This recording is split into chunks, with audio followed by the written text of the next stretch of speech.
do Guy Ryder, estamos novamente face a uma das crises, uma crise imprevista que não estávamos à espera. Pensávamos que nós, neste momento, estávamos num crescimento e que não era possível passar novamente por esta fase. A pergunta é, e agora? Qual é o remédio? Se eu tive um remédio para a moeda única, qual é agora o remédio? Thank you. Thank you. Good afternoon to my old friends, to my new friends, to ladies and gentlemen. Let me just comment on what's just been said and what was said in the other room. Let me start from the beginning. The European Union has long prided itself for its social model. A model where we were to make sure that no one would be left behind. But even before the pandemic, our societies and labor markets were broken across multiple lines. Generational inequalities, gender inequalities, and regional inequalities. Just to remind ourselves that in the European Union, 1 in 7 young people are not in education, employment, or training. In Italy, we are close to 1 in 4. The gap in the employment rate between men and women in the EU stands at 11.3 percentage points. In Italy, it's nearly twice as high. A third of the Italian population lives in the south, but its share of total employment is merely a fourth. This is not Italy as it should be, nor is Europe as it should be.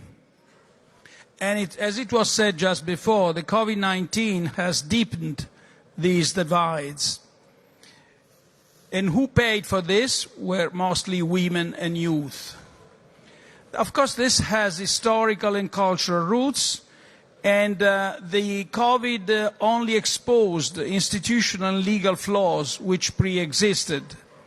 But if there is one thing that many countries share in this respect, is to have a dual labor market. And that's something we have to overcome because it's a source of profound inequity. Let me say what Italy is doing in this direction. Through the Recovery and Resilience Plan, we are trying to change this condition. We'll invest 6 billion to reform active labor market policies. We propose an employment and skills program to train and retrain those who need to change jobs or are in search of their first occupation. In this sense, we base our action on the European Youth Guarantee Program. 4.6 billion will increase nurseries and kindergartens, and that, of course, will relieve working mothers of some pressure, but we also include measures against child poverty and support the European Commission draft proposal on the European Child Guarantee, as well as long-term care and gender equality principles. We are going to invest more than 14 billion in transport infrastructure in the south.